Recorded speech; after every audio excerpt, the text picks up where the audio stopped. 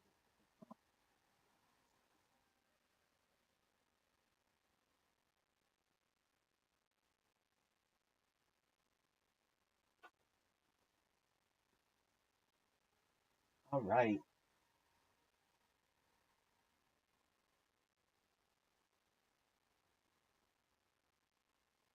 There we go.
Why are you laughing?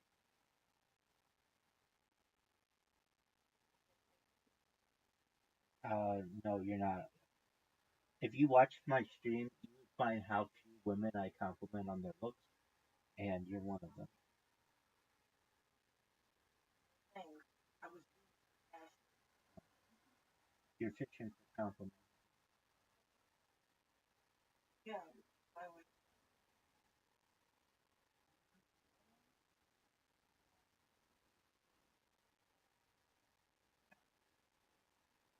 No, I am. You can look at my statistics. I played like 16 games and won two, and I didn't even know I won two. You failed to hit your shot? Yeah.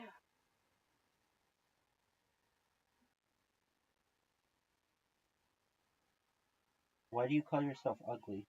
Oh no. Was it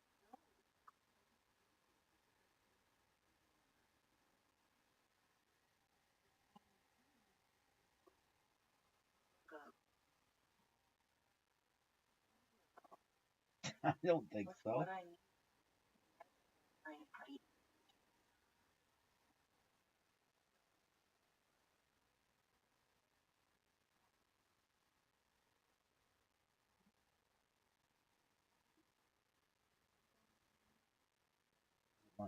It's your turn.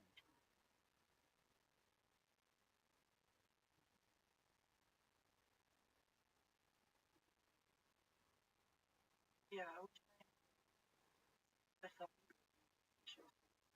Not, but I I'm not being facetious. I'll tell you the games that I'm good at. I'm good at chess. I'm pretty good at chess.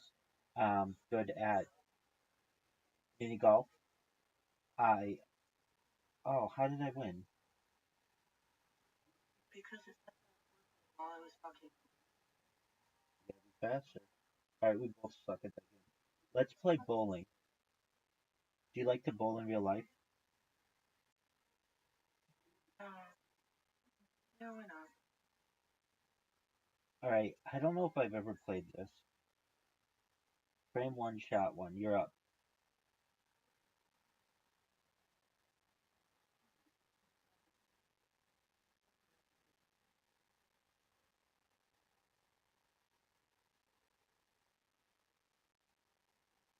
Frame one, shot two.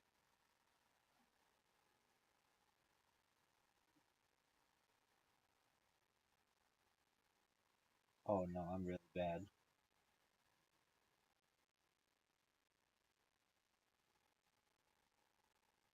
Hit it. Oh, boo.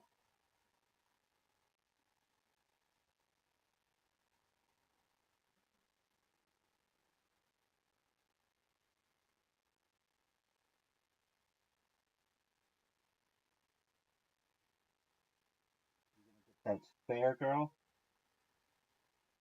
Nope.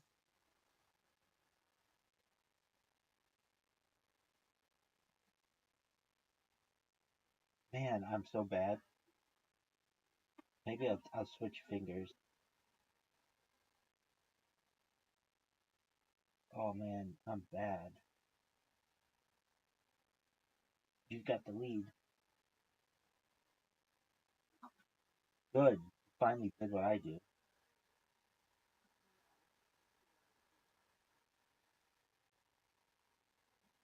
Oh, that's good. Oh, nice spare. That was really good. First time we've had a spare. Come on. Oh no, I have a split of some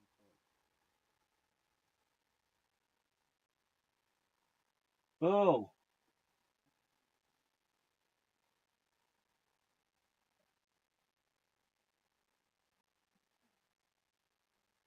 That's good.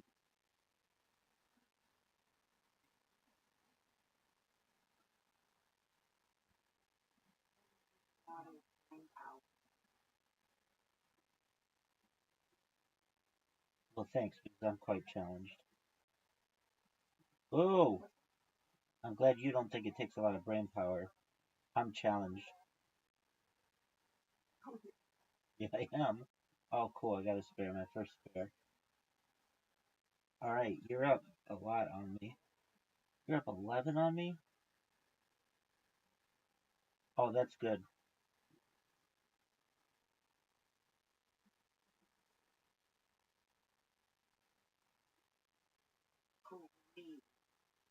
Please, who are you? Michelle on, or Stephanie on Full House? You don't, you're probably too young to remember that is. Oh, this is hard.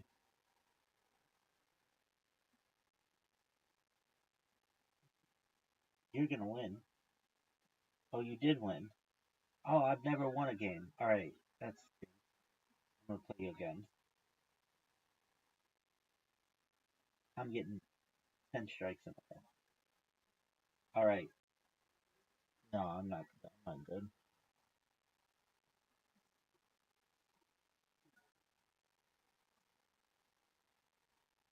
Oh, that's good.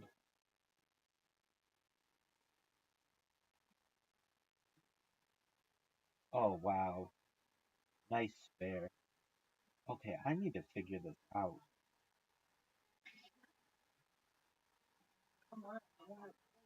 No, not at all. Okay, so you don't just like flick it. Come on, hit it.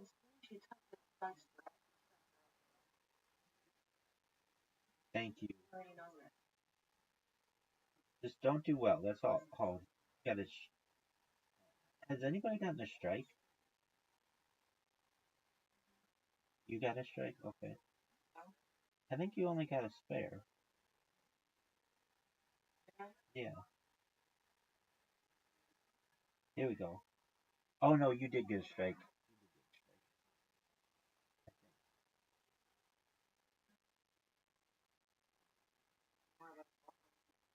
Sounds like I do. Easy there, girl.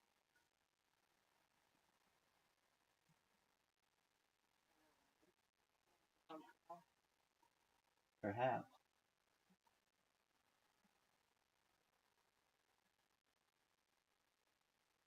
I've bowled on my stream. I got a turkey. I've bowled on my stream. I have footage of me bowling. Oh, come on. Bowling. I have footage of me bowling.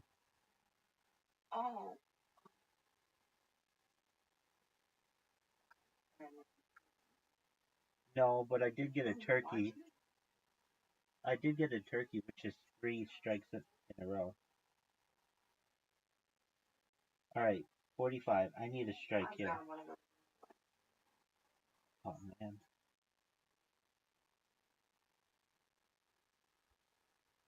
Oh, no.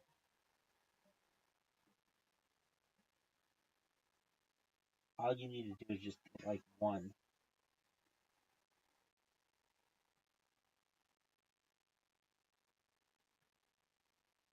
You won. Unless, I don't know, I have to get like a strike here. Oh, come on.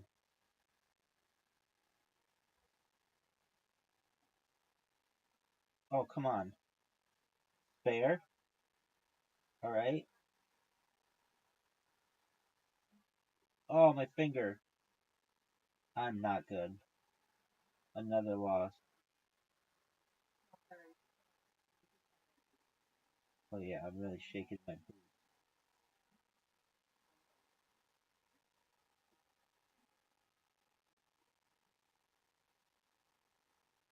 Okay. Oh, so you get to keep going first. I don't know why that is. Go, girl, you're up. I want to put. Oh, oh, like I'm supposed to know that.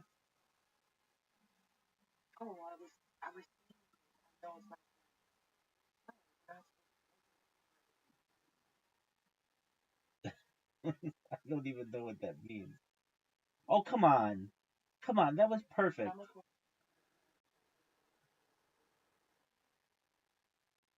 Oh, get it. Get it.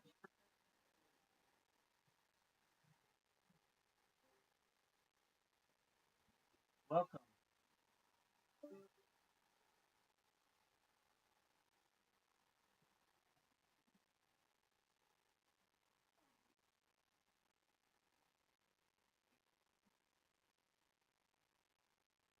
Oh, here we go.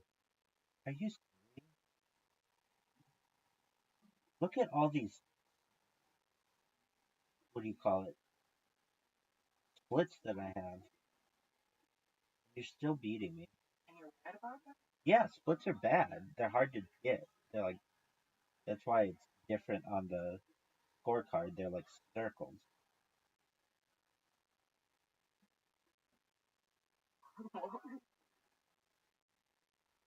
When you have a split, come on, I got another one.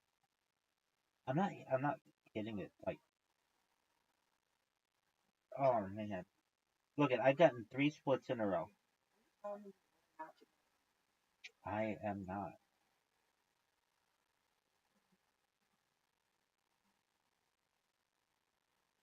We're up 37 to 21. Good, I needed you to screw up. I'm gonna hit this really hard. Oh no.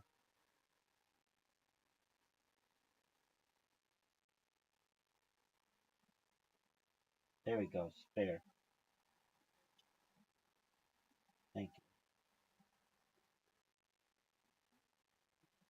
Don't mess up. That's all I know. You didn't. You delivered, girl.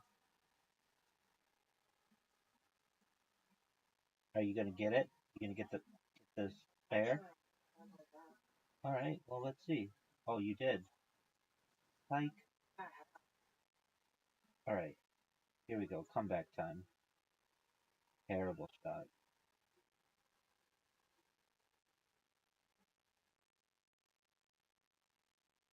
Get it. BS.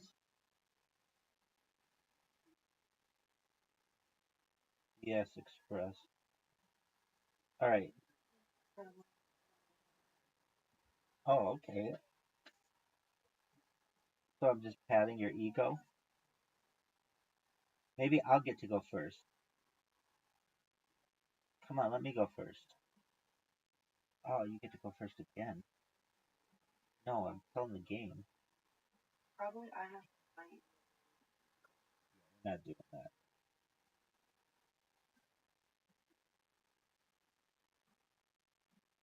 I mean, we could, but I choose not to. I want to beat you this way. All right. There you go.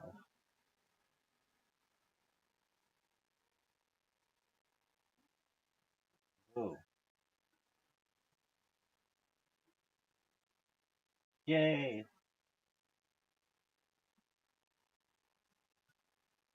All right. Here you go. Oh, no. Not what you wanted.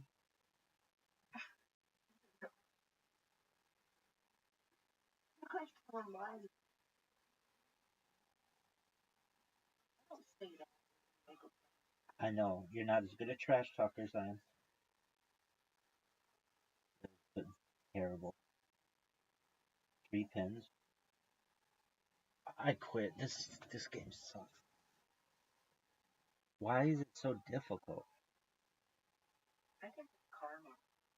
All right. Oh, that's a good one. There you go. How'd you do that?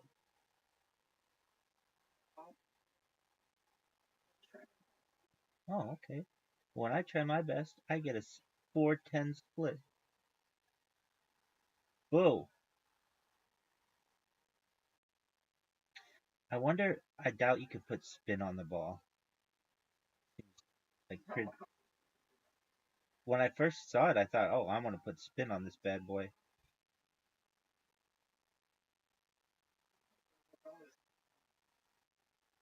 That's a good point.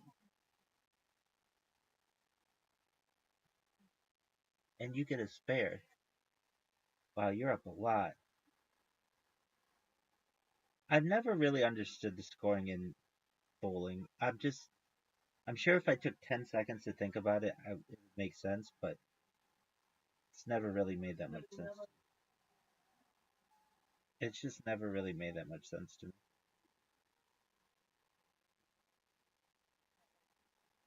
Made that much sense to me?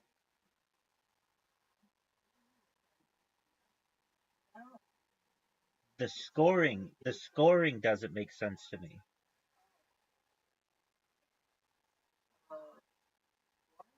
No, the scoring.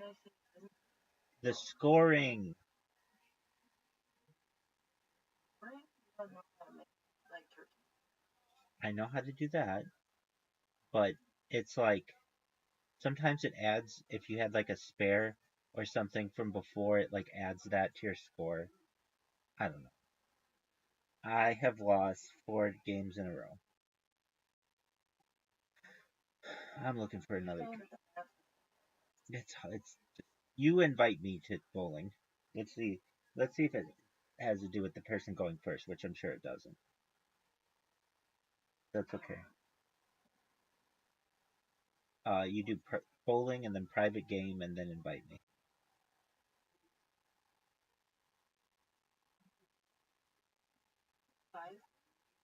Yeah. Yes. Yes. 5 frames.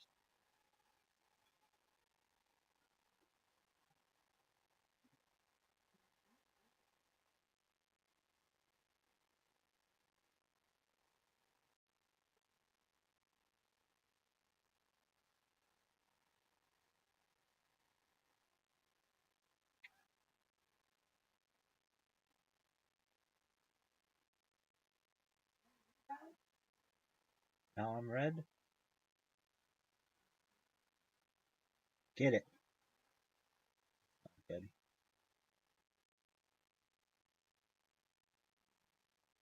Oh, that's what I needed. Some major mess ups on your part.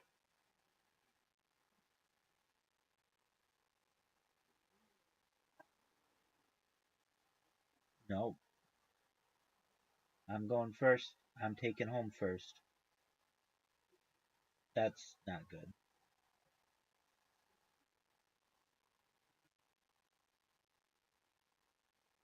Oh, that's good. That's what I'm talking about.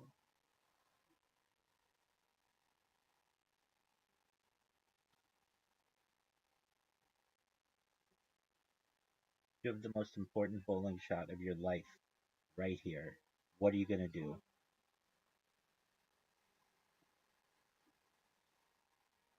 Every bowling shot is your most important.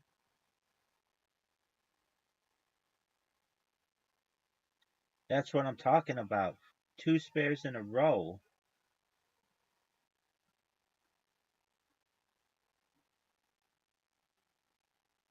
Oh, that's good. Oh, you have a split. Best wishes with the split. Don't mess it up. Ooh.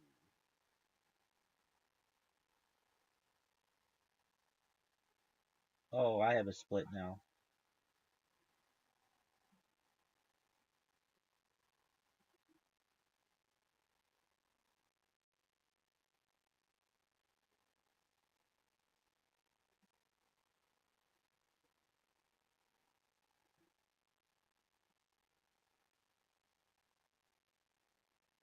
You're up. Go. Go. What are you doing? Did you disconnect? All right, well, looks like I'm going to get my first win. Hit your shot. You disappeared.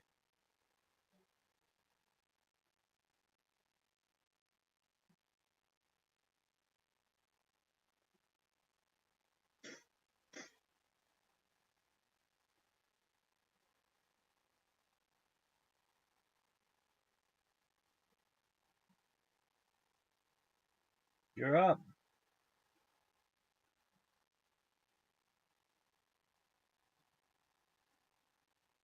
What happened to you? Oh, you disconnected.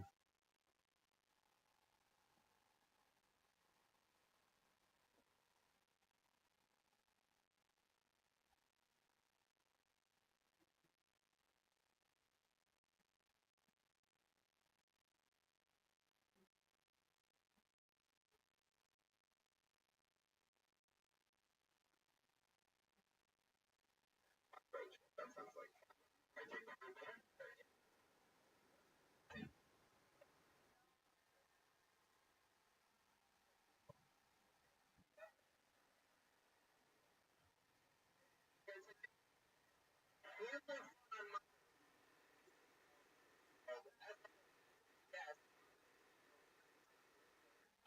I'm gonna yes, and then we're gonna and guys, here's one. The other one later. You know him. You love him.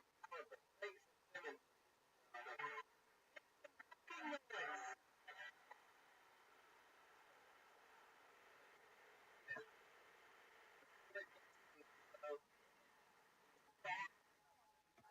you.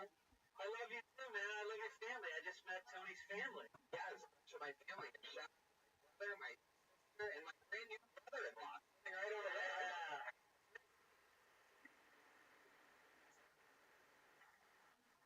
Yeah. He's got that sparkle. Brand new brother-in-law. Well, what do you think? Do you think the band's ready yet, or is there longer delay needed, Josh? Definitely a lot of comics.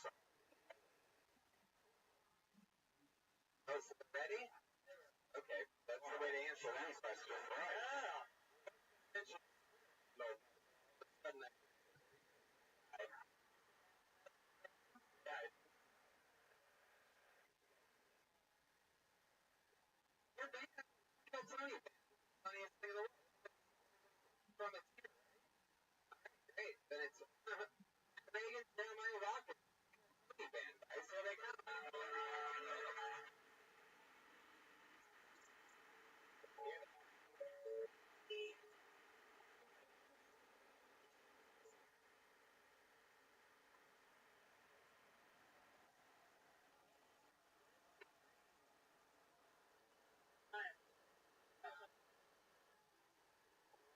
look the Pinky Wade version.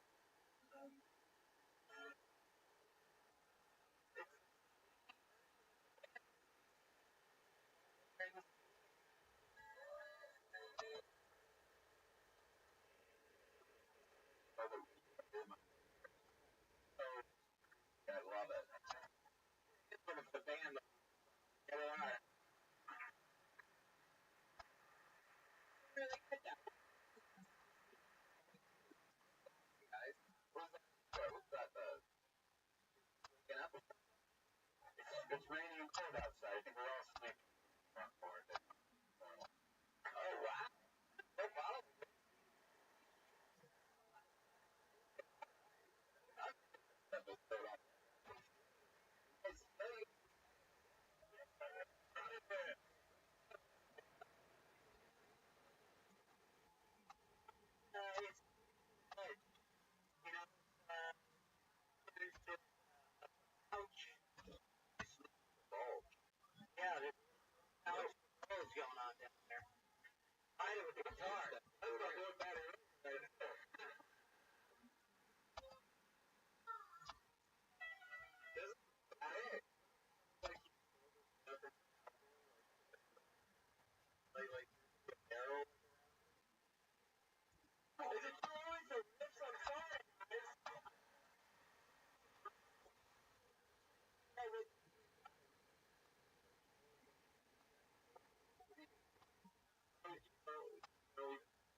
Well, you know, we're on the road.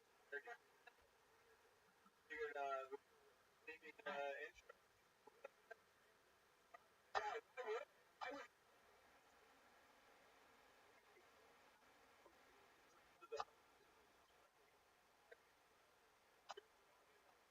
I don't know, dude. I'm not in the dream. What's up? No. Wow.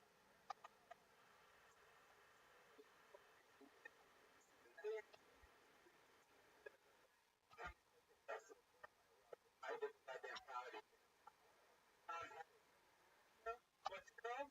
I think what is it? The real rock. Oh, I heard about it. Yeah, you gotta get lost in it. I was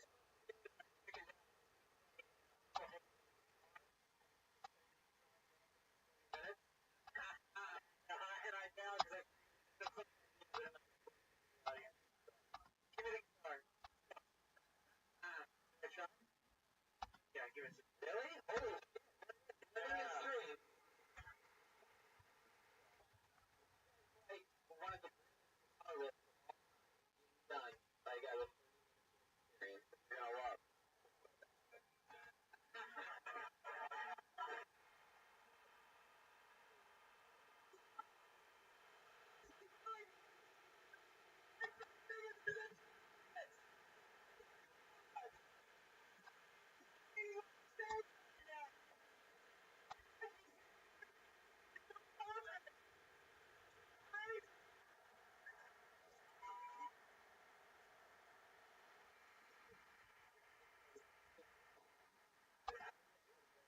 Oh, sexy. Lady wants to be a musician in every clean songs. Yeah. Tries to be Canadian. What do you think has the answer? My very answer songs are live. Unbelievable. Only lives are realize if he has a chance to play an entire concert, killing it. Oh wait, wow. So those just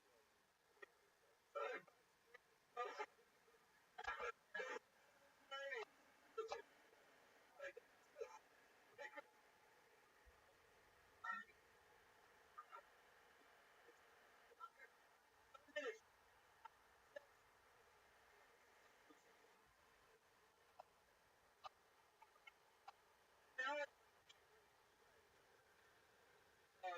like it around it. Yeah. Having out there's any songs all hit. Yeah. Always like done with killer song instead of being all rock and roll, he just like was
who's the guy hosting the show now? Trevor Noah. They have a hard time with British people making fun of our culture, but somehow they so it's like, yeah, you gotta. I think his name's Trevor Noah. What did you say? What did you say? Anyway, that's what. Wow, Joe. That you out there.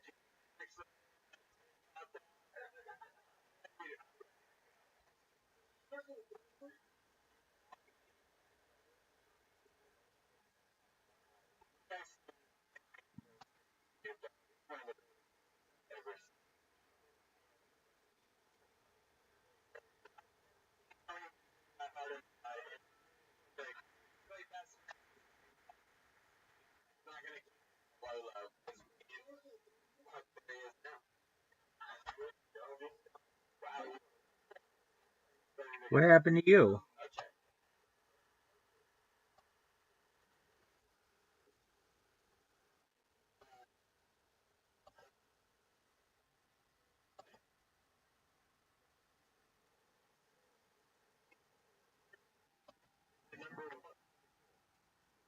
What happened to you?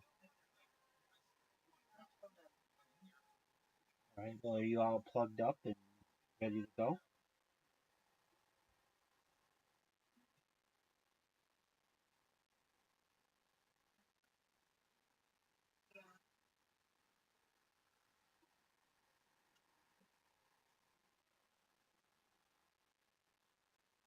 All right.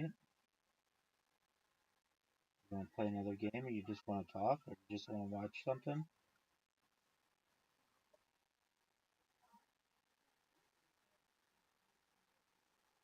I just want to watch Kill Tony, but um, I want to play this game with you. Corner Road, which I think is like Connect 4. I think this is like Connect 4. So let's try it. Oh, I know. I'm a big boy, but I want to beat you at Connect 4 first.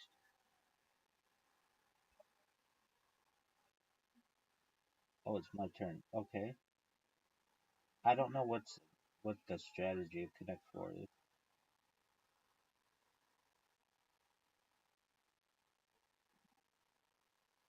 I mean, I know you want to get 4, but I don't know if you want to dominate like the center or the sides or what.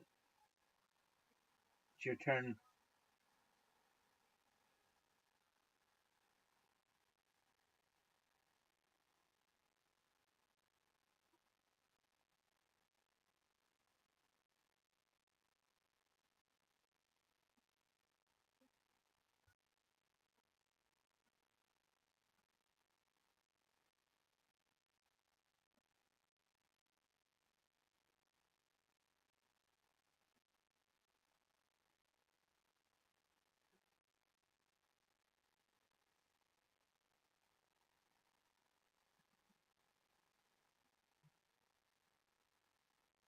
Go. You take too long, Audie. I need people who are faster. There you go. I'm a fast person. I like you, but you need to play faster if you want to play with me and not drive me cray cray. There you go. You have brain damage?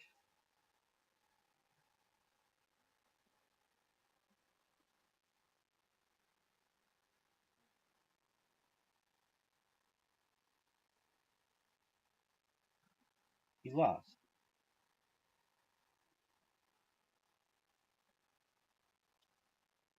Thank you. I feel like you gave me that win. Alright, skee ball time.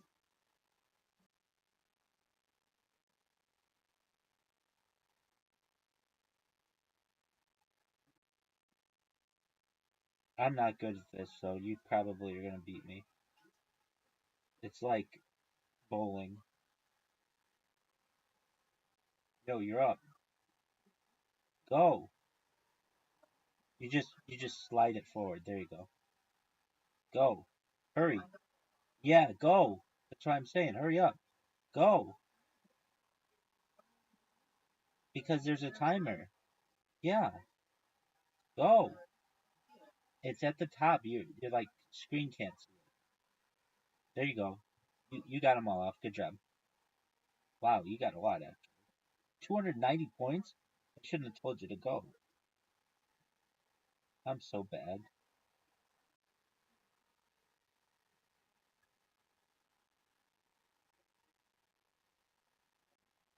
Come on.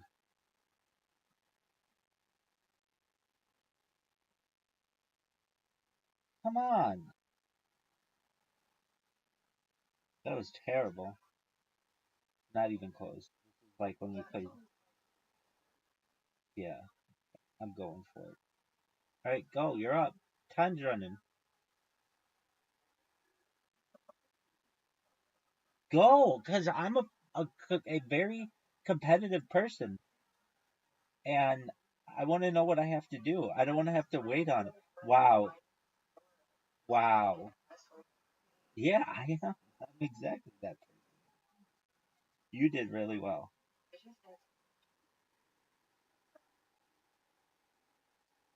dude. Your grandma sounded hotter and hotter to me.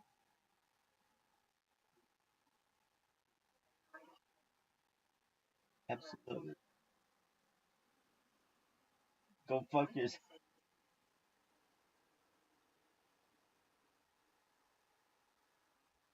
I love your grandma. She doesn't have time to fuck around with people. She's got shit to do. She's 88 years old. What do you want her to do? Go!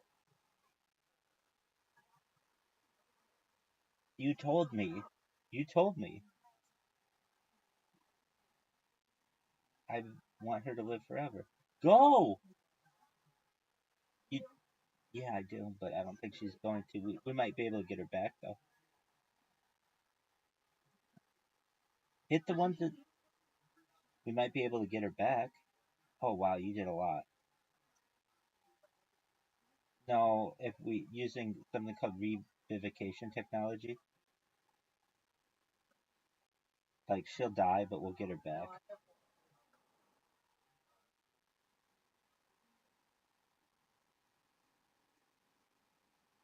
Yeah, and we'd be able to get it for you, perhaps.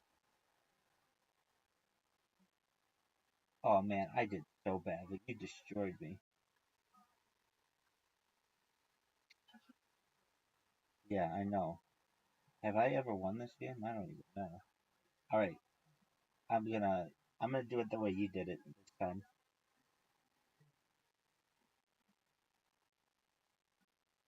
Your grandma doesn't have time for people to be slow in line. I sent you an invitation. It's about this time where you would accept it and then be like, "Oh, hey, cool. We're gonna play. Go."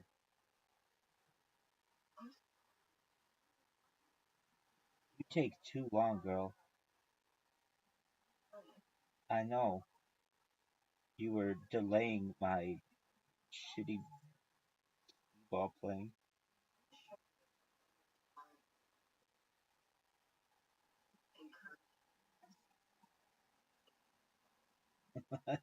I'm all about it. No, no, no. I don't do. I'm actually very patient. I don't. I got things to do, people to see. Oh, look at you hitting two. Yeah, that guy sucks. That guy sucks. His slow ways are what are terrible about society. Oh, you get getting these multipliers, dude. If you get that 300 in the oh, totally. I am when they're slow as fuck. No, I'm not. I really am not.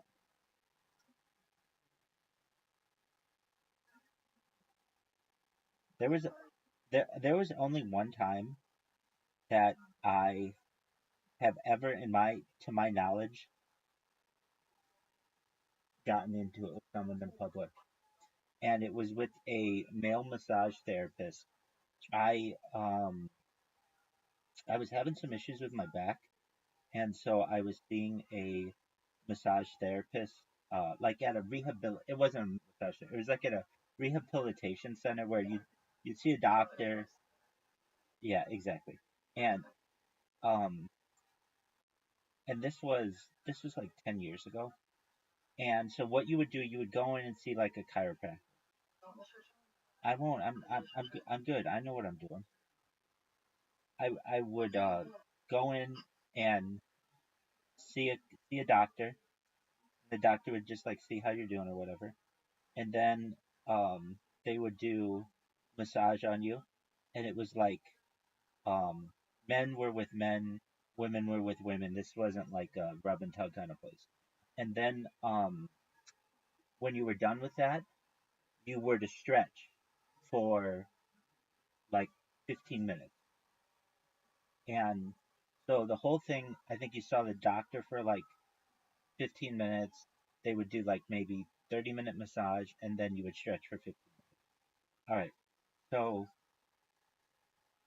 um, I, when I would stretch, I would take out my phone and like literally I was just stretching my legs. Like it's not like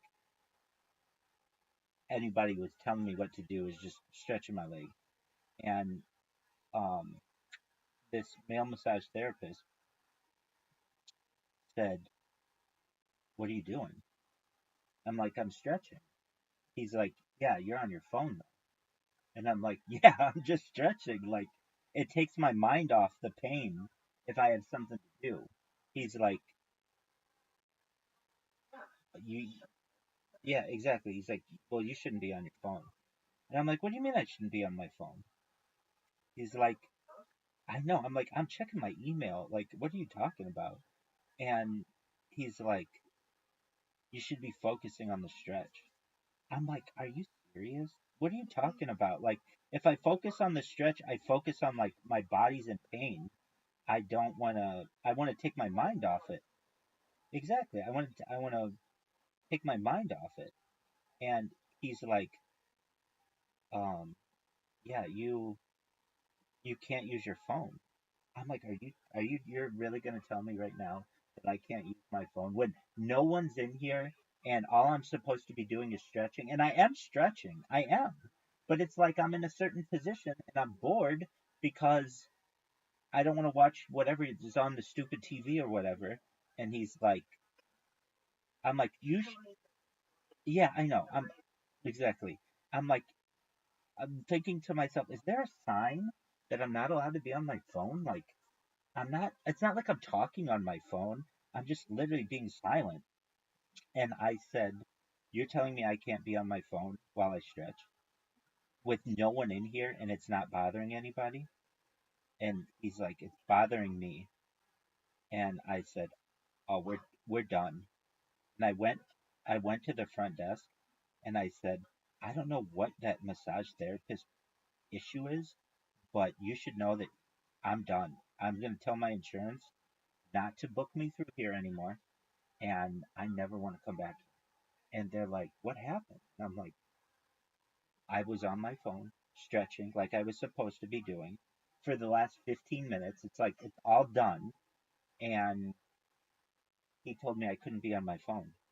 And I think that that's absolutely ridiculous that I'm not allowed to be on my phone when I'm not bothering anybody and I am stretching. I'm like, and they're like, "Oh, we're so sorry." Like, and I'm like, "No, it's fine, but you just have to understand, I'm never coming back here." And I never did. And fortunately, my back got better. I mean, I don't want to say it was perfect after that, but I just couldn't believe it.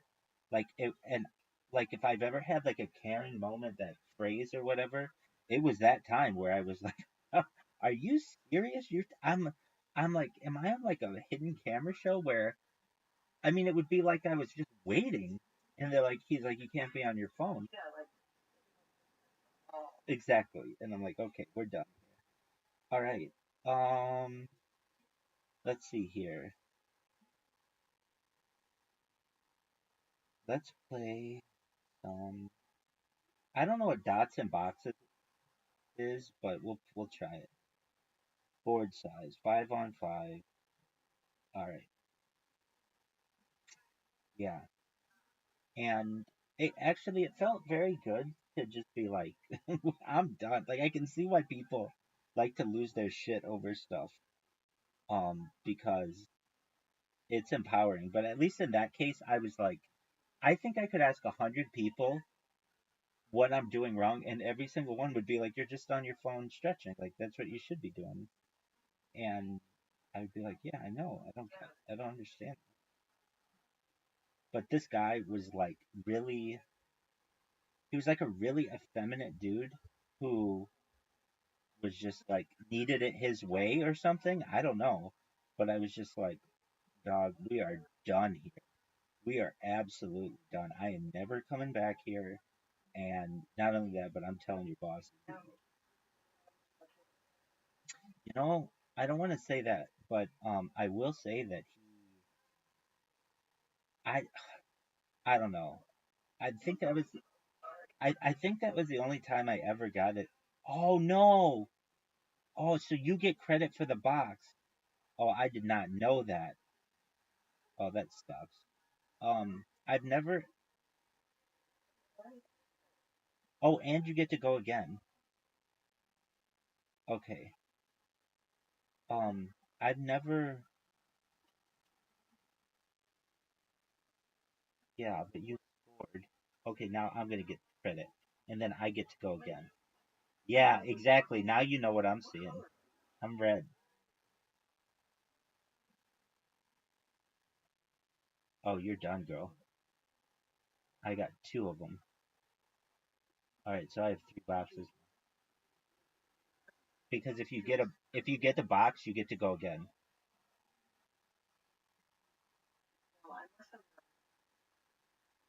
All right. Well, did you realize at that time when I got you?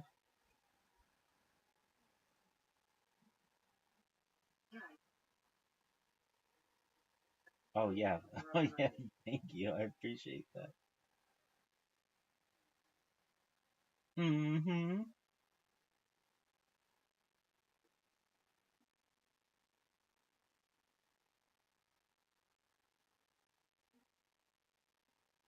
You're up, girl. You're up. Go.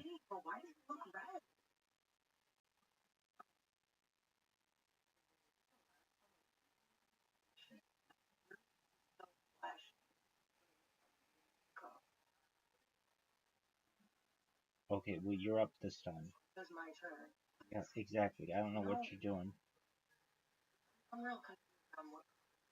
Okay. Again, I am red. You are blue.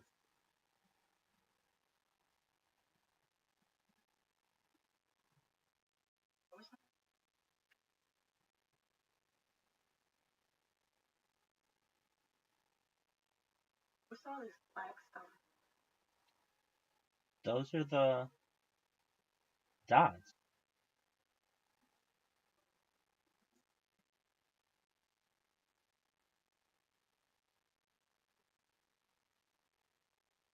Oh, I thought. Dude, how you living, pimp? Hey, you ready to get your ass kicked? Yeah, All right. Well, audio play with us. I'm not home, but I can play about the end of the background. Okay. I'm whooping her at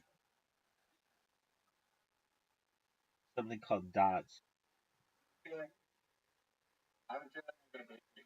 I have a feeling you're wrong. That Go game? Yeah. Hey, Rabbi, Yo, pimp. let's go. Hold on a second. I'm playing this other person right now. Then I'm gonna play another. No, don't. We're almost done. We'll be done in less than a minute.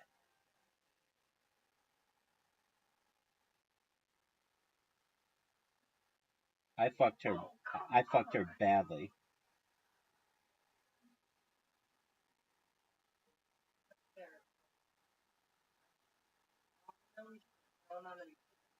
No, I've never played this game before. I'm doing really well in ranked minigames. I'm glad I love it. That's what I like to hear. I think I'm wrong. All right. You're up, buddy.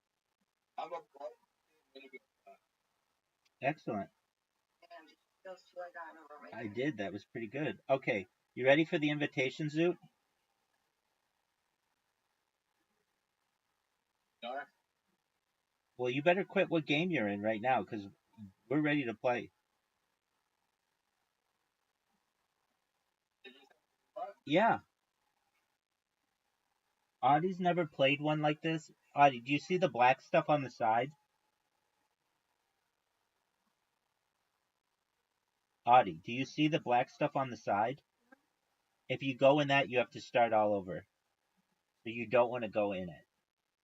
And my Good move. my advice is don't oh man. Rabbi, you might have. Yeah, I did, dude. Don't go straight on because it's really hard and you'll go in the black stuff. Go to the side. Yeah, I do. Go to the side. No, you're fucked if you do that.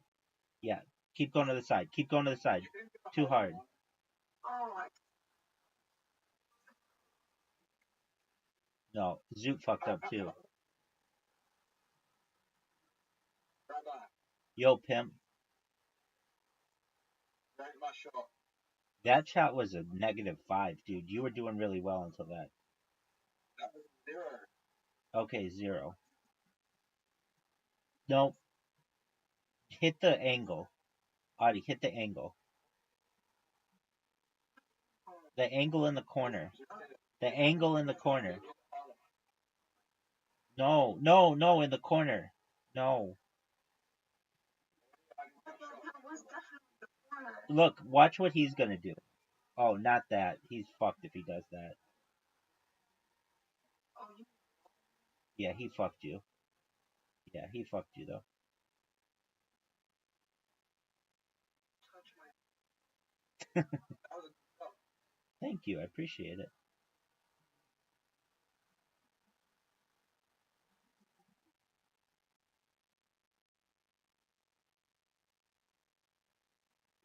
You could hit it in like the. You could do that. You could fuck him by doing that. You could fuck him by doing that. Dude, Audie's the only player that's slower than you are. And she takes great joy out of her delays. There we go. Still make it. No, you gotta hit it harder than that. There you go. No, no, no. You're gonna go in the black stuff. You're gonna go in the black stuff. Okay, you almost You did. can still make it. Just copy what I do. No, I actually. Okay, do exactly what he just did. Harder. Harder. I didn't watch. There you go. Too short. Still far away. It wasn't a bad shot, though. Unfortunately, you ran from. Rabbi, Yo, pimp. I think I might fuck Okay. I mean, do what makes you happy.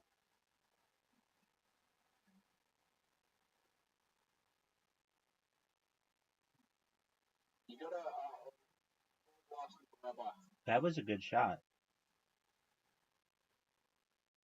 It was better than my shot. I mean, yeah.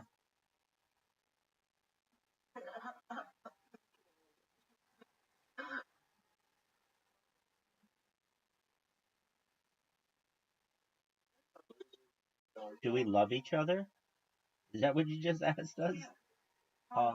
Yeah, I mean, I like Zoot as my friend. Do I want to stick my dick in him? No.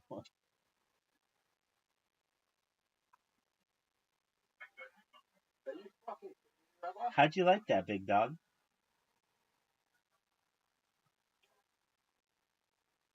What I'm saying is like sounds like that's what he says for. Hit it. What are you doing, Audie?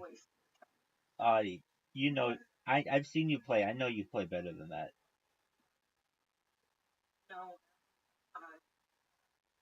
There was nothing. What are you doing? You're gonna too hard, too hard, too hard, too hard. Okay, listen to me when I tell you. Listen to me when I tell you. Rabbi, Rabbi, she's got. It's impossible for her to get in You a have a shot. better shot. Harder, harder, too hard, too wrong Don't go angle, that way. wrong angle, Just go. wrong. I mean, I don't know why you want to do that. You would have had a better chance. And you did. And I bet you want to get the cow now.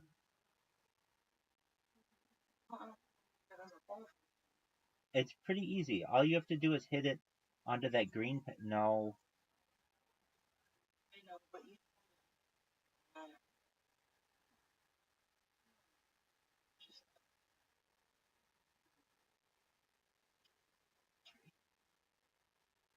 We're going on to the next game. I have a feeling I'm going to win. Dude, I'm already destroying you. Okay, so Audie, you want to hit it at like, Zoot, what's the percentage?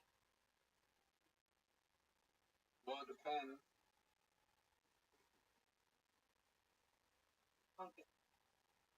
The best shot you can do right here. It's just like that. You won't be able to do It's it. just like that. That's the best kind of shot you can have. Well, I think this is going to be better. Zoot, your shot's gonna be terrible. Don't do what Zoot did. Hit it whatever he said, 50. I would say maybe 50. But you need to be all the way at the front of the tee. No, you're fucked. Like, oh yeah, I'm sure you planned on doing that.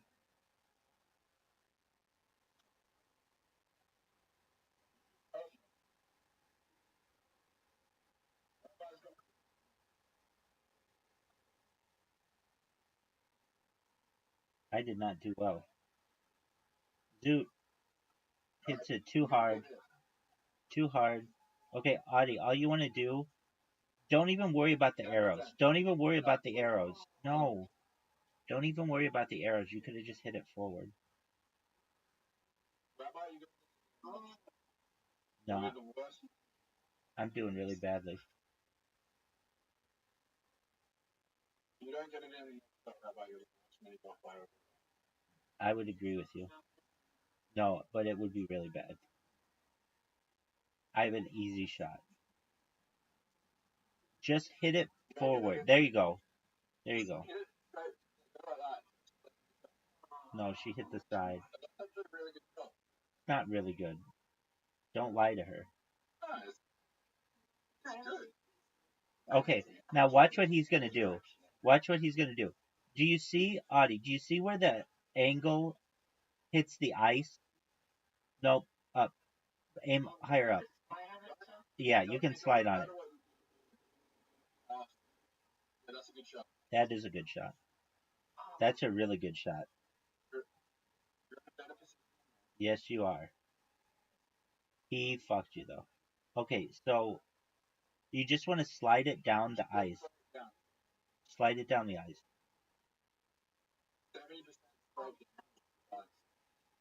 That's too short. That's too short. That's too short.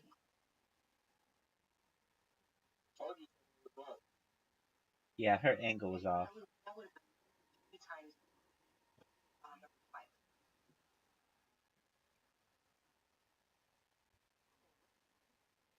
It's like it's all ice.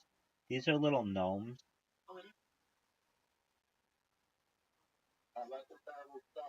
Thanks, Zoot.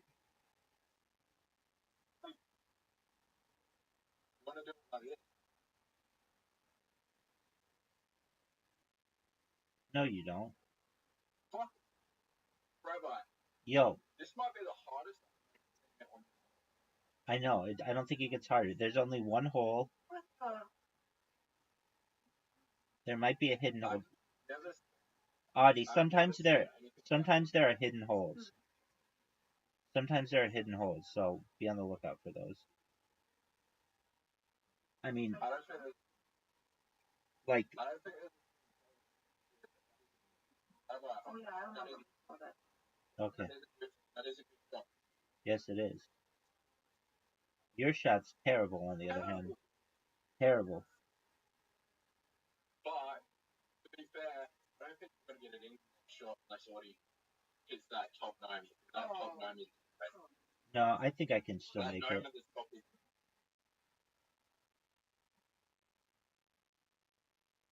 Nope, nope, nope, nope, nope. That's all right though. I yeah, have, don't think what I have, I don't I have think you six. can I have six. I should go back. If it goes in the water, you start over. Or you, Rabbi, what, pimp? But you Oh, how did mine go back? Mine went back. Mine went back because if it goes in the water, it just goes back to where you originally shot. who's the best Oh, and I was just shitty. I had got it. Right.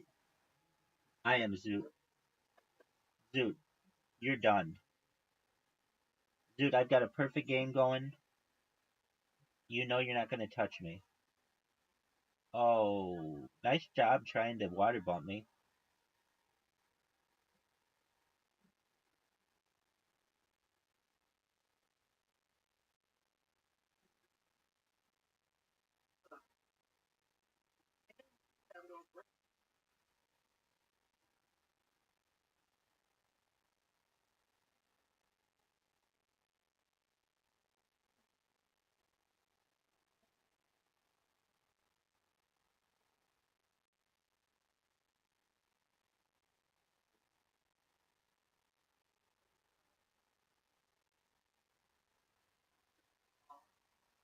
You're gonna go in the water. What the fuck? I just remember I didn't watch tomorrow.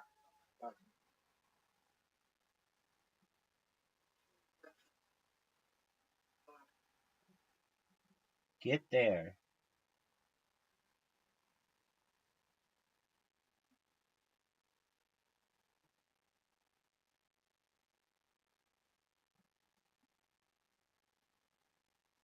Hey, Yeah, we just played it.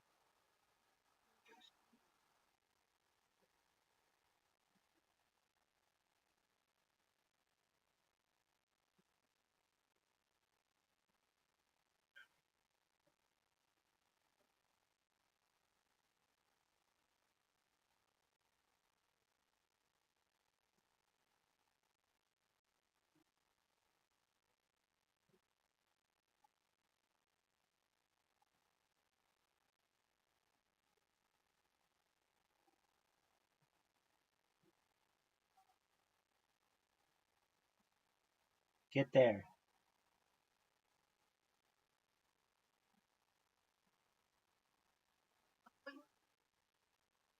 Zoot. What the hell just happened? wow.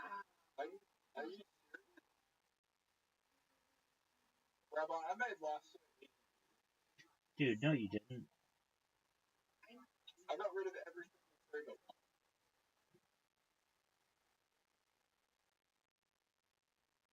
How'd you like that shot, Zoot? Someone's good as this shot. Zoot, your shot was awful. Rabbi, you're about to get perfect. I know, I'm very proud of it. Zoot, you ready for this shot? No. Short. 5 out of 10. Not even. 3. Are you ready for the greatest shot? Yep. Fuck.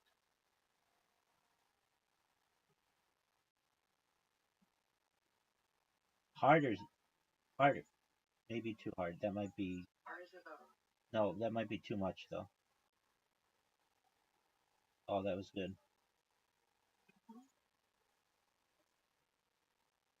You got rid of it? How did that happen?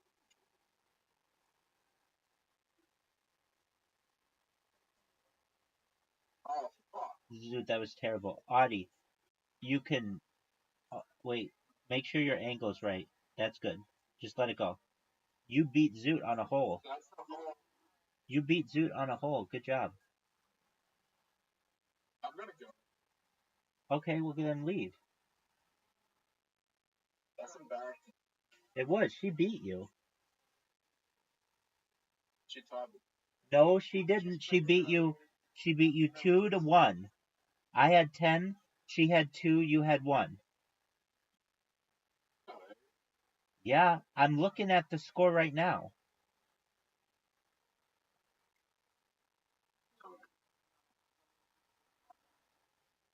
Now she's comparing herself with you.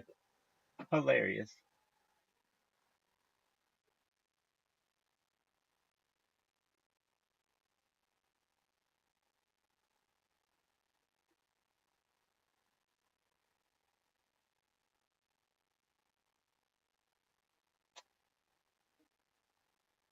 All right, Audie. What do you want to do next? All right. Well, then we'll watch some stand-up comedy. Let me adjust the.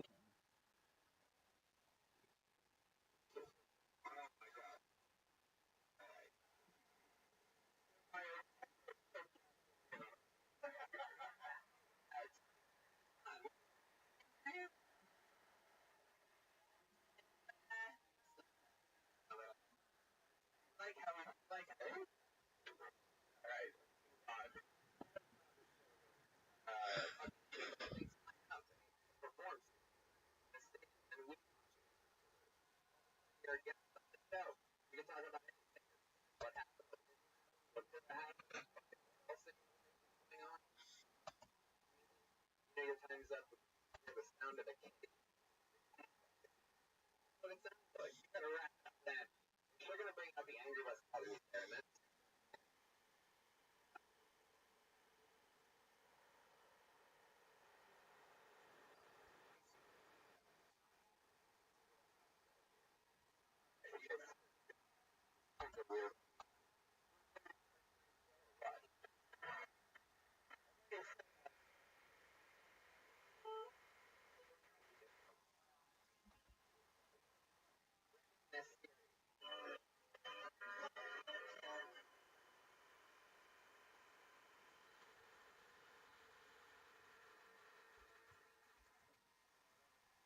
I just I know some people 28, so I do my 40 against me from a very early age. Around 8, I started working on my shoulders for a reason. And then after that, I started sleeping on my head. Now, I don't know if there's either man of very hair on your head. You know, you think everyone's looking at you, but it's securely like this for 2 years until I built up enough courage to shave my head. For a while, I was like, however, I went into work one day and I'm talking to my co-worker, Ed, in my head the whole time, man, like, you ever notice that you're addicted? You look at me, I don't know how long okay, my girlfriend used to look at me, how long have I left? And like,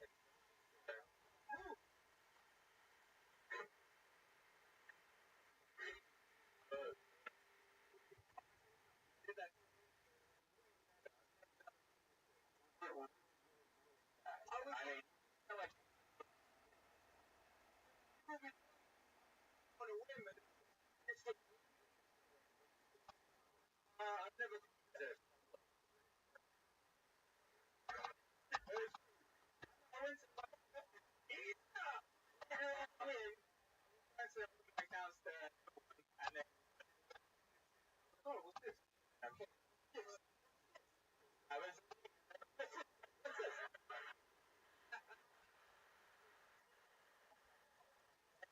for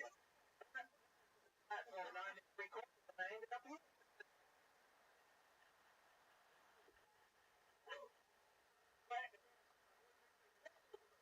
I was like, what's this?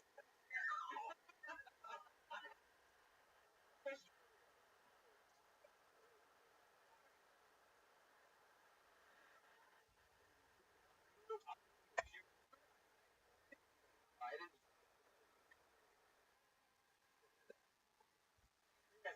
like I feel like currently part of this is an alibi part of some current bank robbery right now. Some fighter and you come in and you're like, oh no no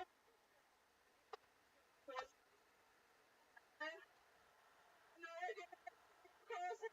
Oh, what do you mean?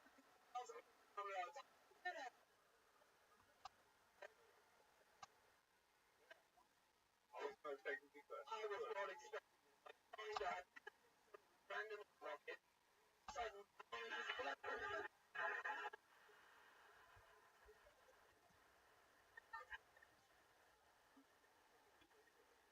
I don't know when this the movie but I thought I love it. Gonna lie. And when did the man say she quit Susan? It's a moment. That's his friend now. That's his friend.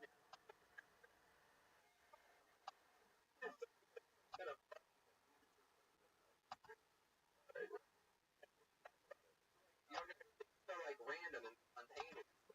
And I didn't know what this was. Oh. Sign up for a lot of random things? No, I was signing up for the other thing and they're like, okay.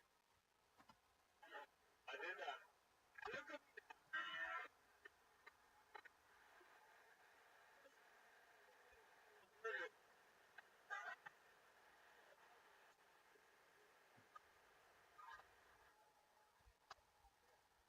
In America. Came for adventure, the lady.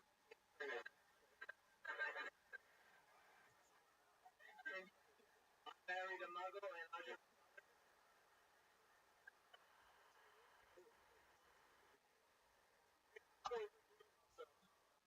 I have. He was a cool. He's a sweet lady. Yeah, restaurant. A restaurant. Father. And that's a good restaurant. People are black. Obviously. Really? All right, take care. Hope you have sweet dreams. Thank you.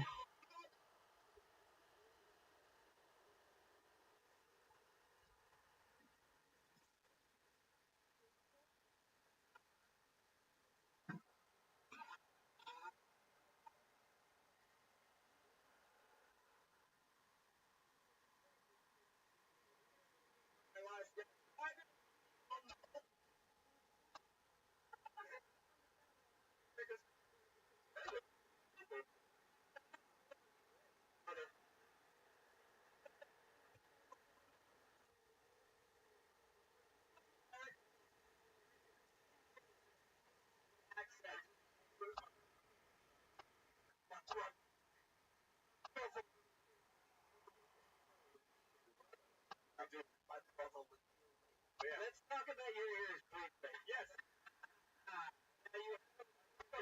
I'm assuming that's your right? Yes. The handles. Really? Okay. Comedy. Yeah. I mean, for the podcast, you can't appreciate that they are 90 in your head. You like.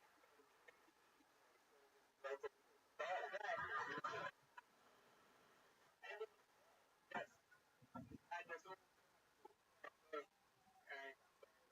I just go back to that. Why? He's a comedian. People call stuff out.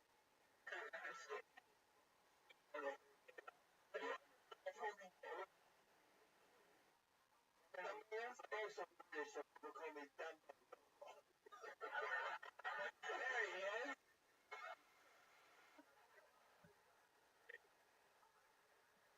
actually, this part, first part, I could get a podcast. We should do this together. No, well, this is the first time seeing the show. It's very successful. It just goes on without you. I realize that. Yeah. But, okay, stop it.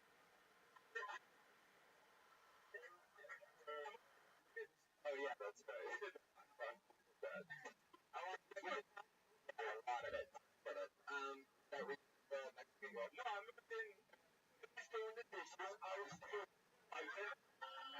classic love story. It was a classic love story. It was a classic love story. I'm bringing. She was upstairs. I was downstairs. We made love.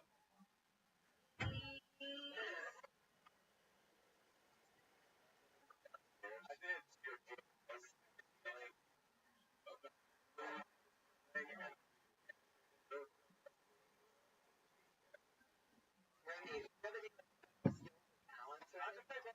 Okay. Really?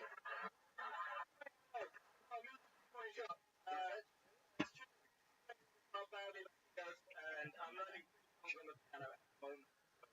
Doing that what? 5, 6, 7? 5, 8. 5, 8? Oh, yeah, shooter. Let's go back to back. Because I am 5, 6, 7 right now.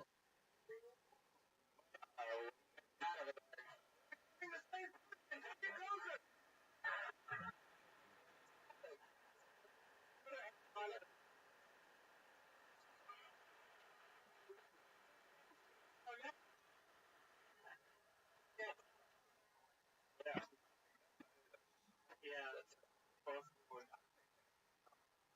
That's not good. You play all of a sudden, you're like, get out of here! Sometimes, but great. Favorite like the old songs from today and then cool something.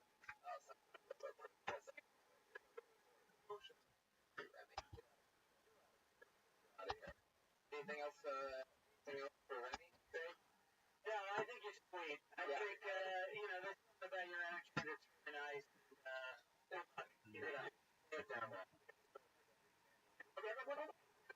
this about it. I love shit. I know what you talked about. I was about it.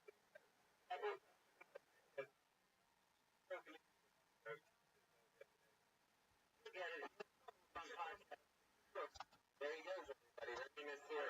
Yeah.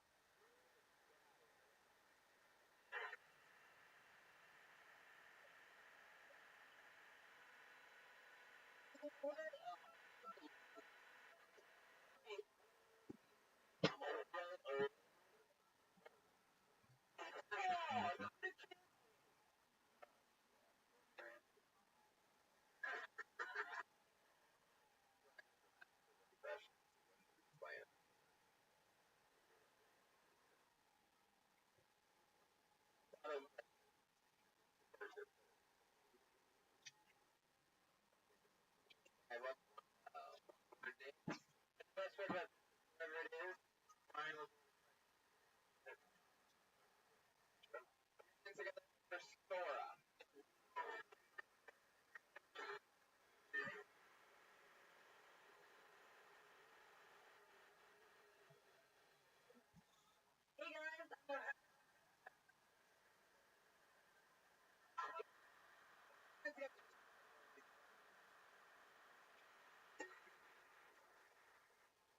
Hey guys, I'm originally from the South, South Korea. I was adopted because, like other stories involving Asian, my story too was a happy ending. Adopted by white people. White people love mine.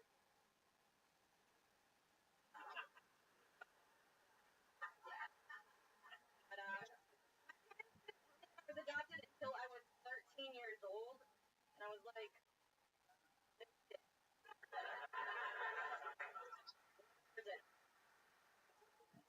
A really small white town. Like I was the blackest person. We'll put on a production of America's Next Model, and into the role of like thanks guys. I didn't even audition. So basically, I'm about as Asian as most girls. Exotic, really just imitation. There you go. There she is. Yeah.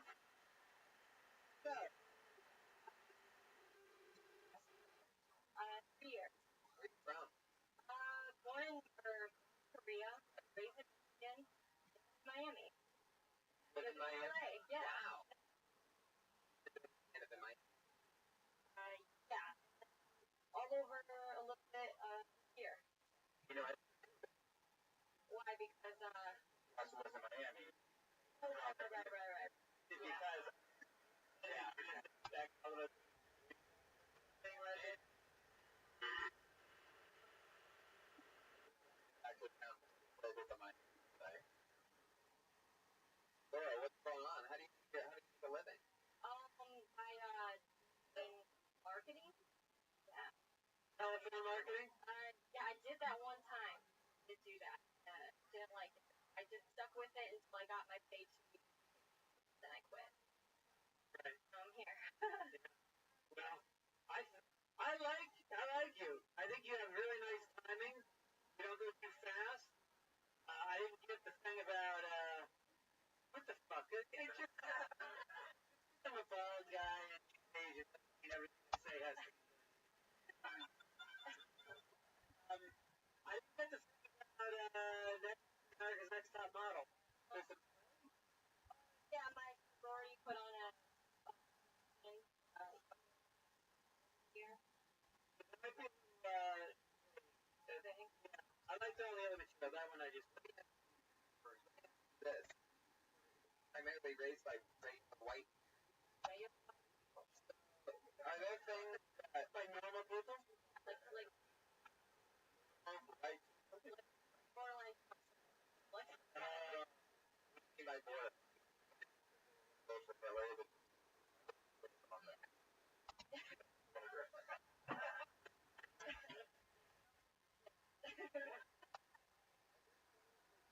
It's like by white people that like, but it's like the generation sometimes like does things, certain Asian things by white people. Like how's I'm a little bit like OCD and people are just like no.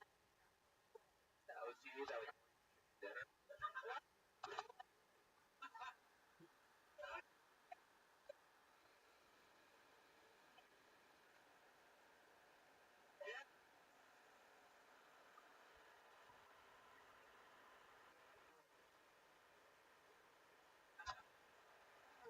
Vegas.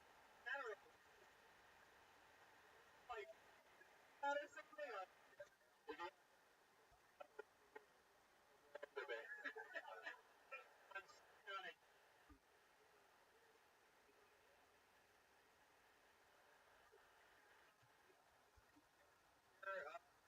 Korean? no, I was literally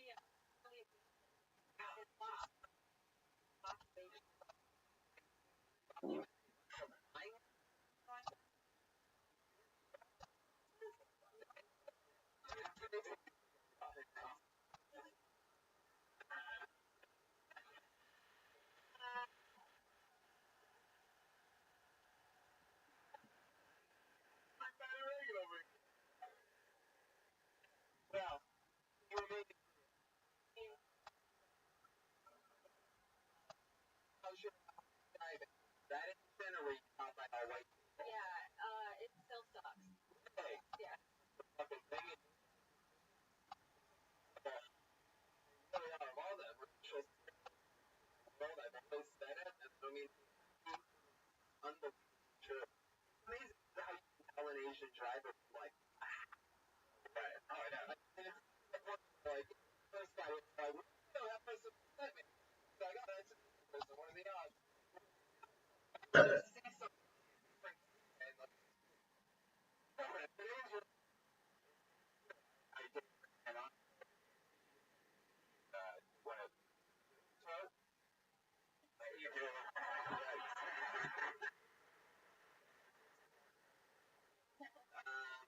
wow. That driver. Did your wife take you a lot of Asian? growing up? No, like, well, yeah, my dad tried to make stir fry. It was just frozen vegetables. Yeah. Right.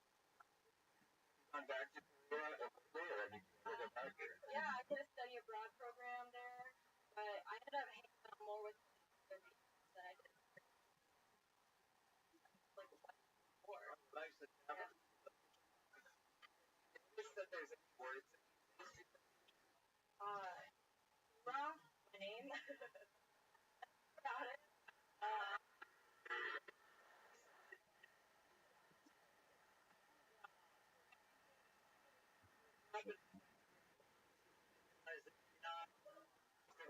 Yeah, like I feel like I met like on the train the other day.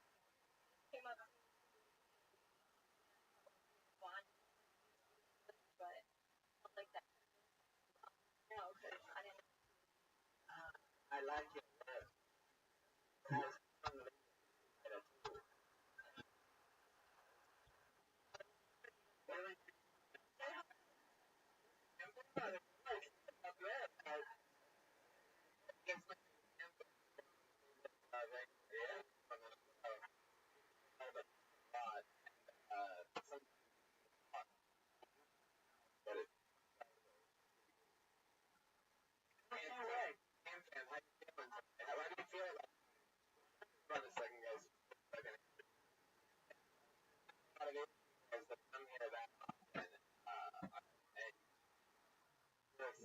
The guy, I mean, is it work?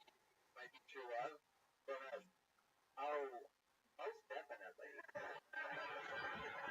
Hold on a second.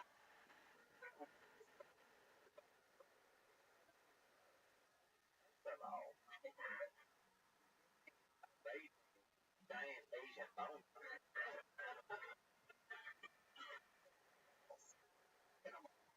I like to put my egg in.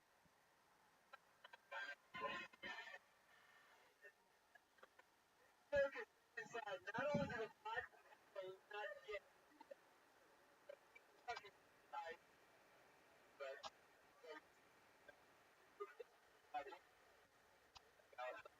possibly that in your. Um, Oh, yeah.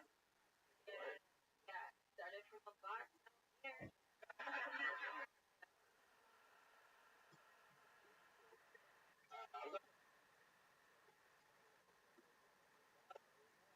Yeah.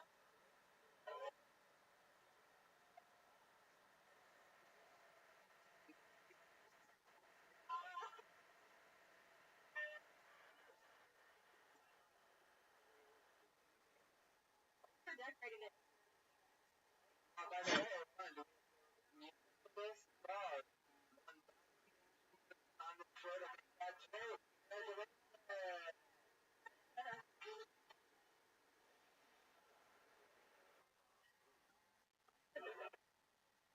So, any special talents or anything like that? Um, I played the violin, which parents still put me in, even though. That's Yeah. so. Well, it's interesting because I was actually born with missing fingers, which is part of the reason why I think I was for them. I didn't notice that. Yeah. Wow. Oh my god. Yeah. More like I like to say the Wu-Tang Clan, whatever. That's awesome. Yeah, they still put me in violin. Was missing fingers, like knocking a black guy with one leg. Ball. Exactly.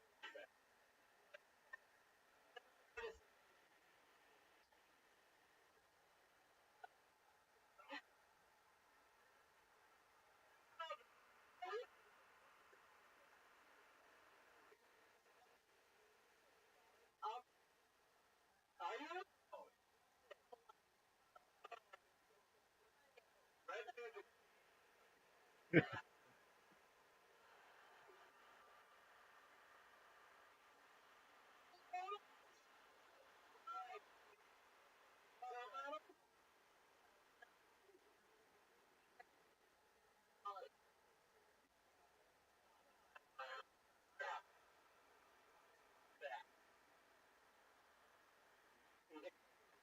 Wait,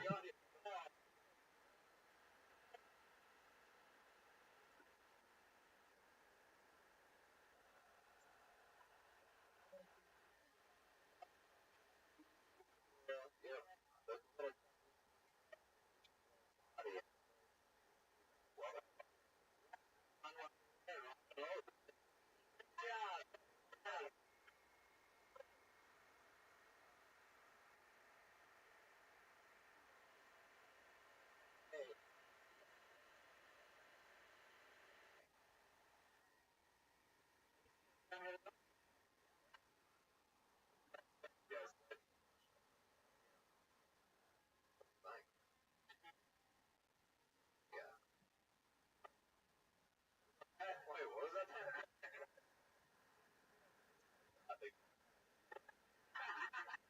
He's like, watch.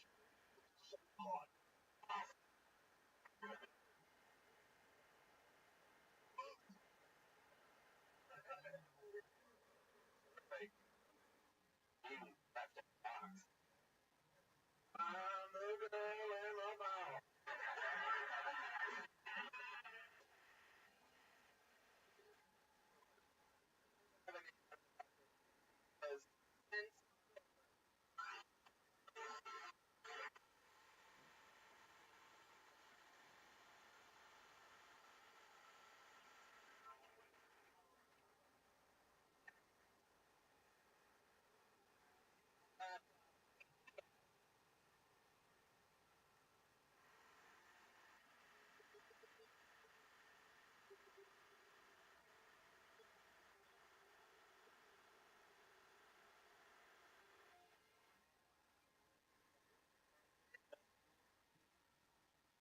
Um, I've been trying to mix things up, so and it's kind of focused. I watched more and I watched one, but like I wanted to do them, and I thought that like added a couple of things.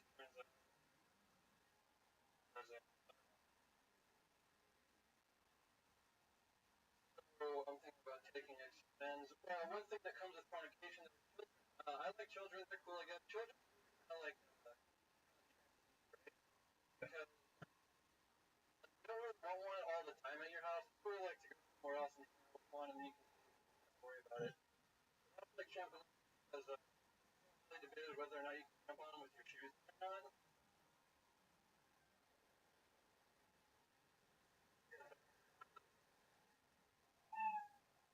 Wow, there you go.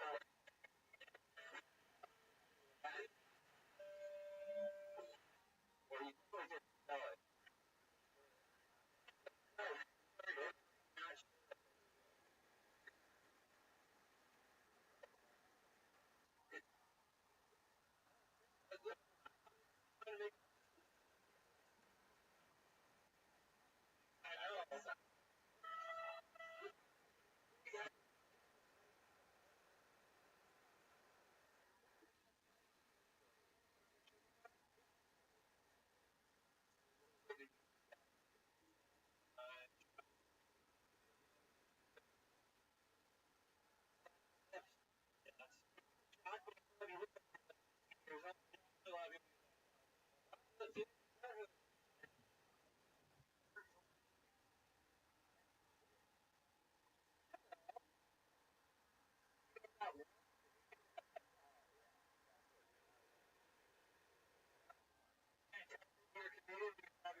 Yeah, a lot of pressure. I kind of expect funny. No, actually, right where you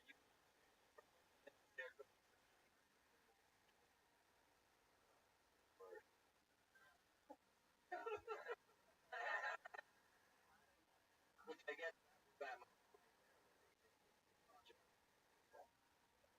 They tell me like robot world is. I wrote like like panic porn. Really capture you.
Gallagher did a special.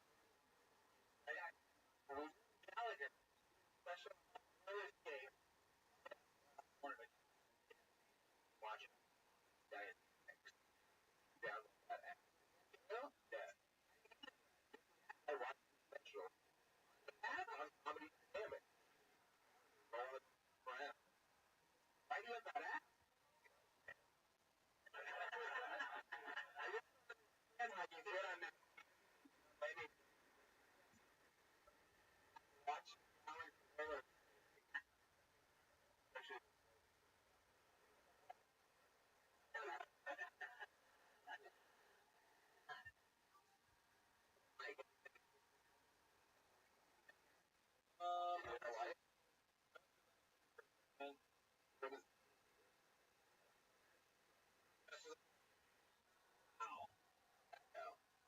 I do shitty, but one of the people I still end up getting. You end up like with cool things that you sunglasses.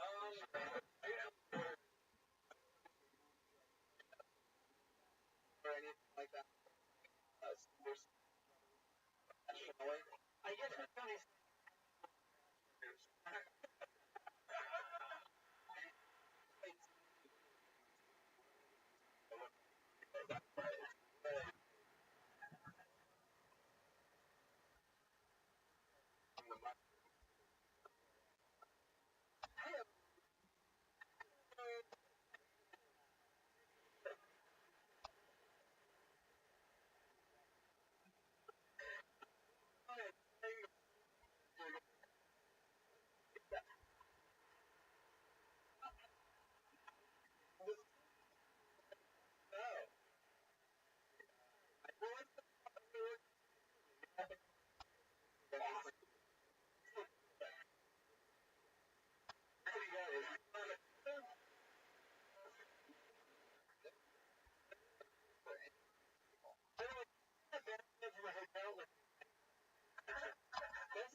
Back to sleep. I just pulled one of my favorite humans ever out of the bucket. Put your hands together for her. You know her, you love her.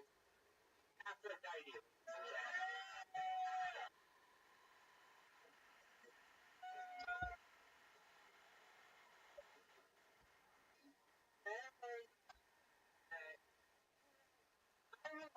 God was the stand-up comedian. Oh, like,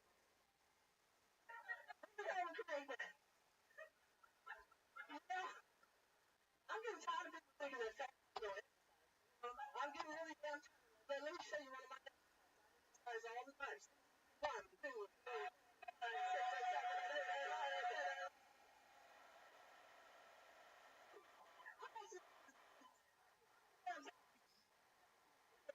I want to ask you as I eat. Like, sit on your damn.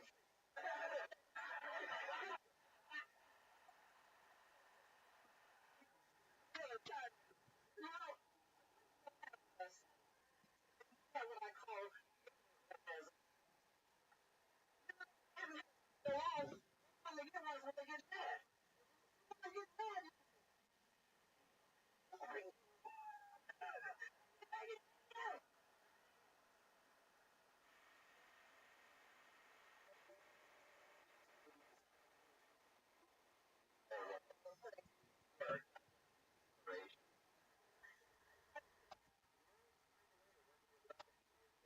I mean, you can't hide all of this out of here. You hide all of it, you know? I thought that hip surgery. I said, first room was the last time you did it. No idea.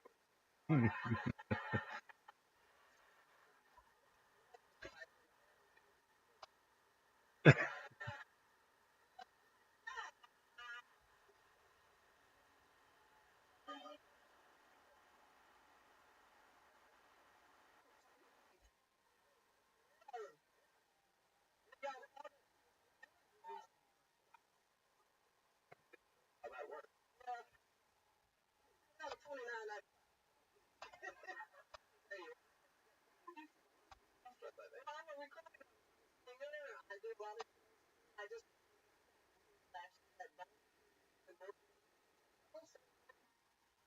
years old. Oh, God.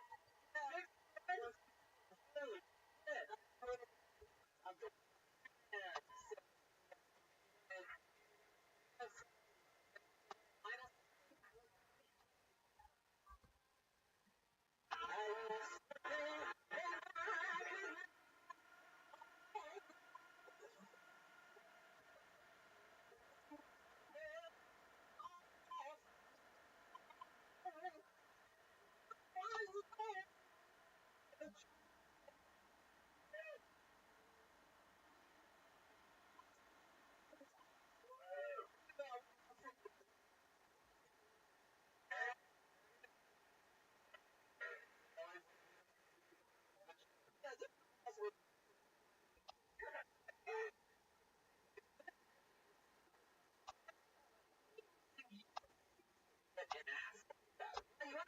My grandmother, I keep telling you, my grandmother,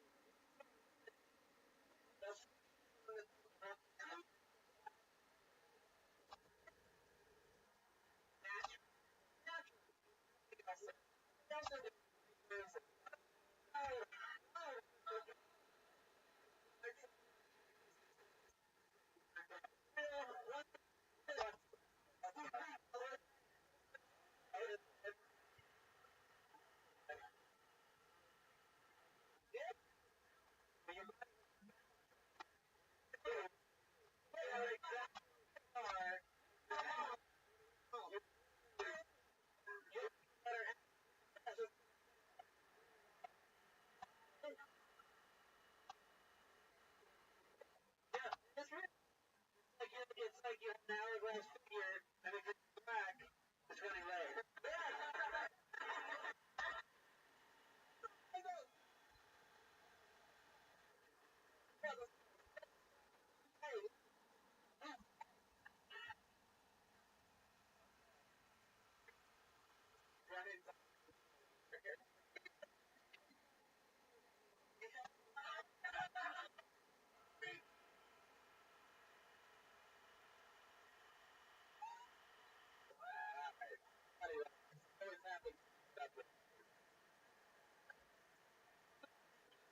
I got one of those old people, and we can't see, you know what I'm saying?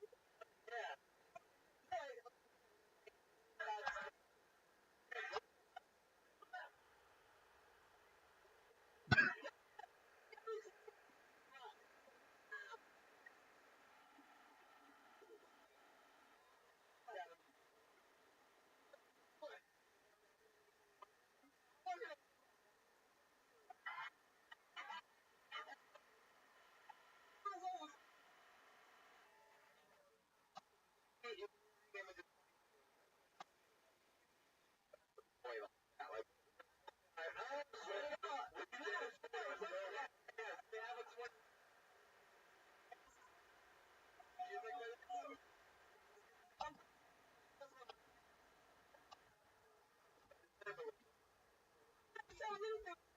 Natural attraction, because you gotta learn to find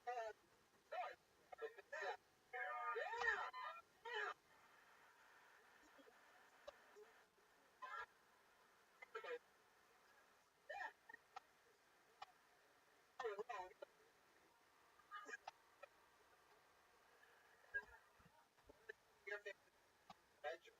Ooh, I like to get giant.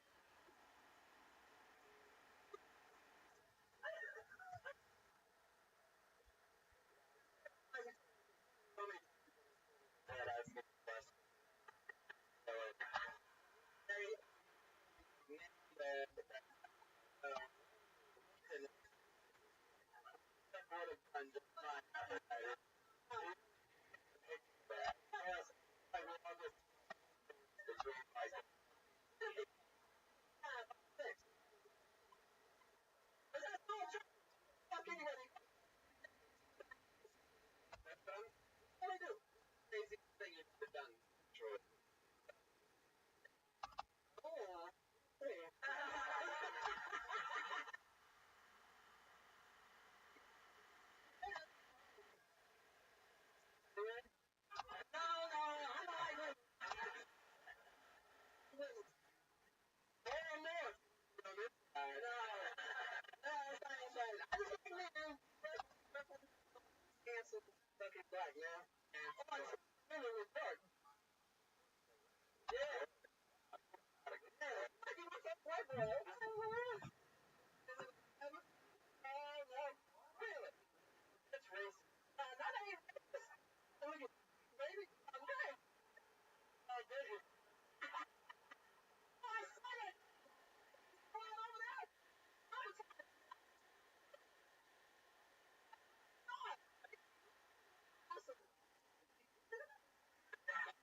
all that after that. Hey, man, you supposed to go on your face.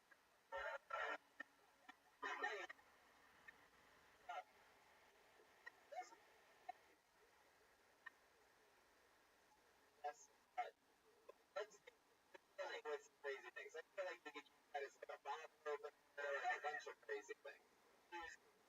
That's the thing. It was amazing. What else? Raise a family.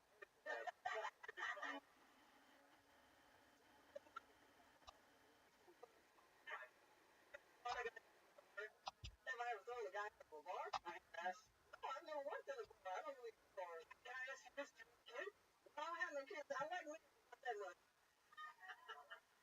I'm gonna ask you.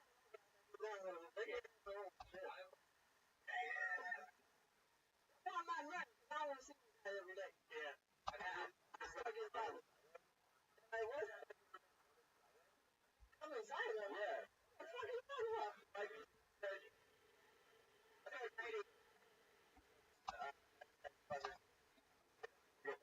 that's why I have no idea what you're talking about. The hard, black, real body. You know what I'm saying?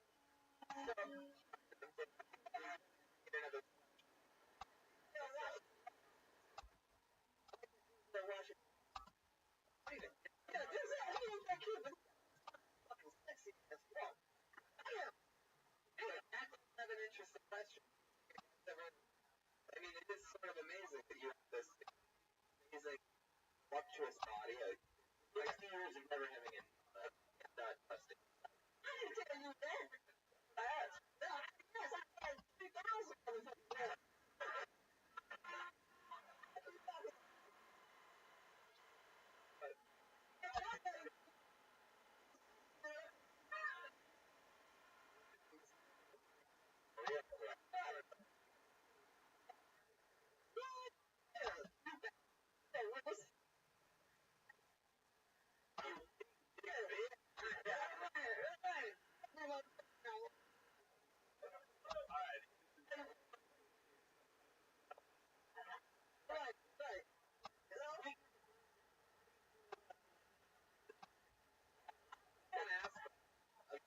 How do you think the new president, Donald? I don't give a fuck about Donald Trump being the president. Same shit with black people. First motherfucker president. Damn different. You know, that's a crazy motherfucker. Everybody knows. That's what's really interesting. People get scared. This is shit. About 6 months, that motherfucker have sex. You heard it first.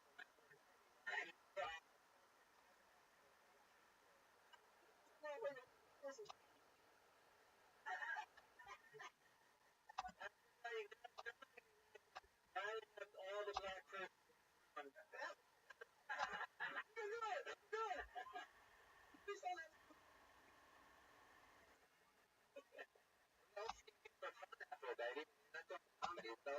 Like other than comedy. Well, I'm actually a published author. I'm working on my second book. I'm going to write it, create an art. Yeah.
do it, and he said every single week. Document their work and watch them do stand-up all the time. Right there for you again. The one the only message.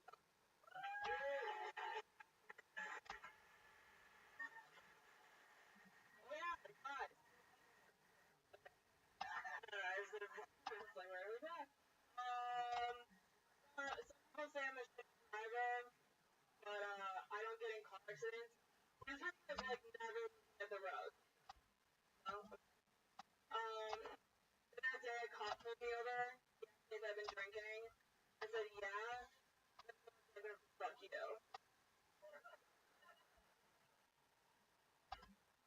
Pedestrians have too many rights, man. Right? Like, they should not have the right of way. I'm the one driving and saying, fuck him. We have like pedestrians in the audience. Okay. The other day I sideswiped a pedestrian. Wrong. I'm leaving now. Okay. Fuck yeah. That's a Johnson.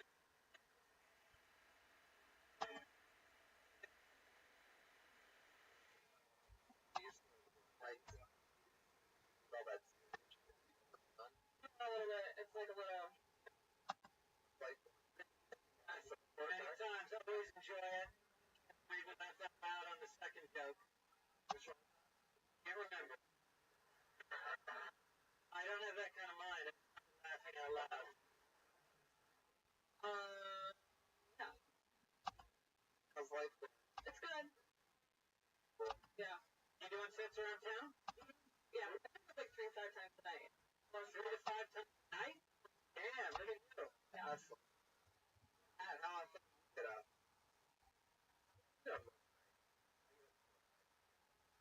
Man, you guys are like, you know, really, I see how. there you go. At Mike. That first thing, I guess. Building set. Building set.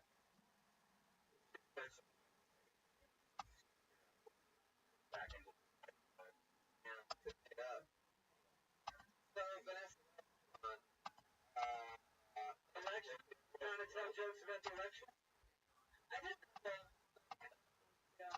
But I'm like politically neutral. So. Really? You're neutral this time? It seems almost Yeah. now. I had like neutral jokes. Yeah. you're, I was with you, by the way. That's standing, I'll always remember it. But it has Yeah. what I want to put up. Right.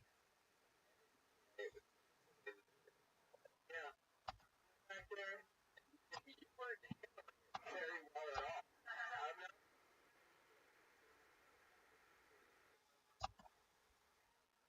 Damn. I'm like, Yeah, man. I'm looking at me, probably in my like, part of the show. We're sitting on stage and Rogan probably